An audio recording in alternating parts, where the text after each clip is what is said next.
They're highly stylized. Kind of nutty and over the top. They're very gory. Explicit language. They're different. They're interesting.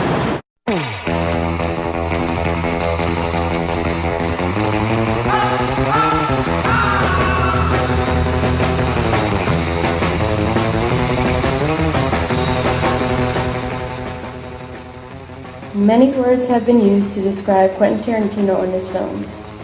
Ever since he directed his first movie, Reservoir Dogs, Tarantino has been recognized for his unique way of making films we've seen many genres. I tend to draw inspiration from obscure film genres like spaghetti westerns. Tarantino's constantly making reference to other films, and quite obvious ones. And he weaves these much more firmly into the structure of his movies than do most other directors, many of whom would rather have their movies stand alone, not being necessarily dependent upon knowledge of the other movies. He's just very talented. He just goes over the edge.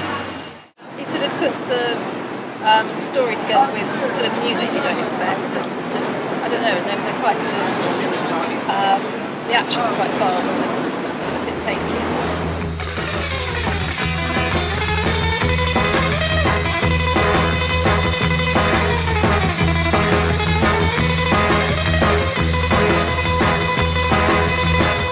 I think I actually like Reservoir Dogs the best.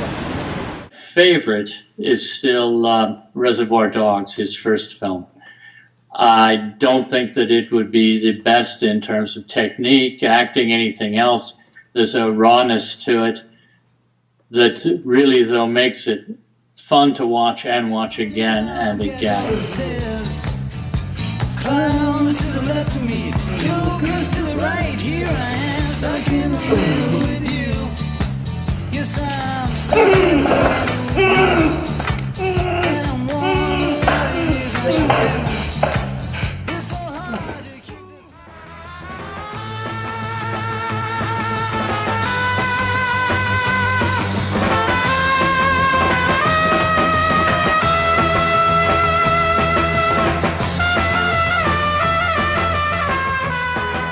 I like Pulp Fiction.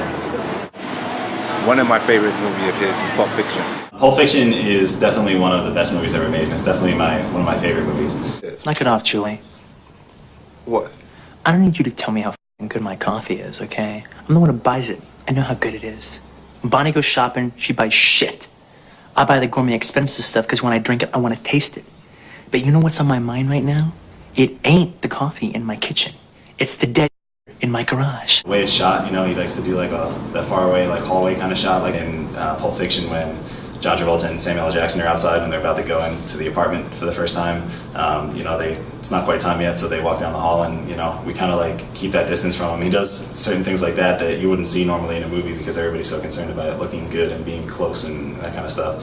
So I like a lot of the shots that were in it. I ain't saying it's right, but you saying a foot massage don't mean nothing. I'm saying it does. And look, I given 1 million ladies 1 million foot massages, and they all meant something. We act like they don't, but they do. I mean, that's what's so fucking cool about them. I mean, just how gutsy it is too. It's a very like raw, honest movie, and it's not worried about being like, you know, something that it's not, something that's too pretty or something that's too like Hollywood, even though it has like over a dozen like, you know, huge, you know, especially now actors. He makes movies that he would like to see. You know, it's whether it's violent or it's not all about violence or gore or you know, being controversial or anything. It's just, I think in a way it's just him being really honest. I think that's who he is and the kinds of movies that he wants to see. So the characters are really, you know, honest and real characters that are not just there to, you know, provide fluff or something. They're gritty, they're really honest, and that helps us really care about them. Well, you gotta have an opinion. I mean, do you think that God came down from heaven and stopped? Oh, what the fuck's happening? Oh, man, shit, man. Oh, man, I shot Marvin in the face. Why the fuck did you do that? Well, I didn't mean to do it. It was an accident.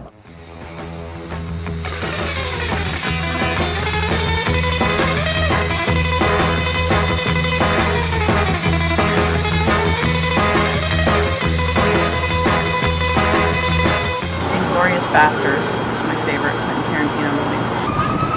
I really like Inglourious Basterds. think it's really well done. that one was good.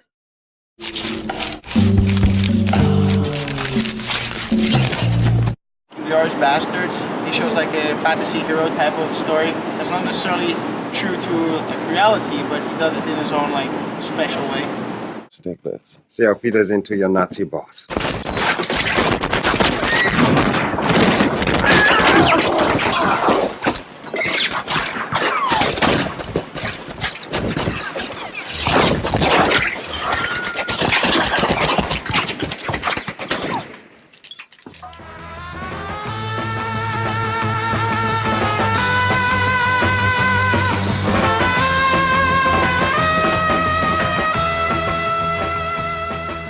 I think he pushes the limits.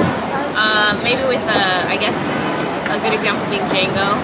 But it was a really good movie. Super good movie, but it's really lots of blood and gore, I guess, and sort of craziness, and an interesting take on slavery in the United States, that's for sure.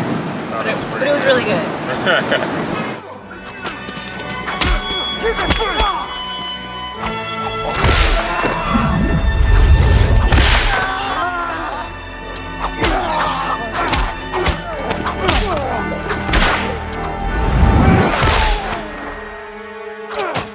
I think some of the subjects he picks are, like, obviously Django was kind of controversial.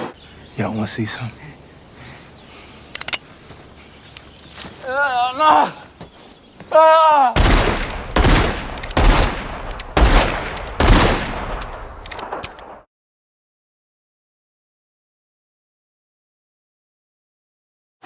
Yeah, I'd say so.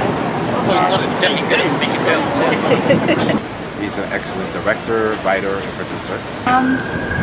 Yeah, I think he's a great filmmaker. I think he makes great movies. Yeah, I think he's a genius. Sure. I don't know, he's close, but I think he's drawn too much inspiration from other people.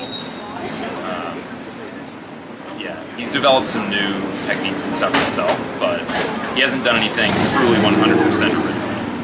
Well, every genius is an imitator. Everybody built on what they've seen in the past, what they've read in the past, what they've learned of the past. Nobody comes out of nothing. And he just makes it clearer where he comes from than others do. We're all influenced all of the time. And I think that the fact that his influences are easy to spot doesn't detract from the genius of what he does, the synthesis and the newness of the result.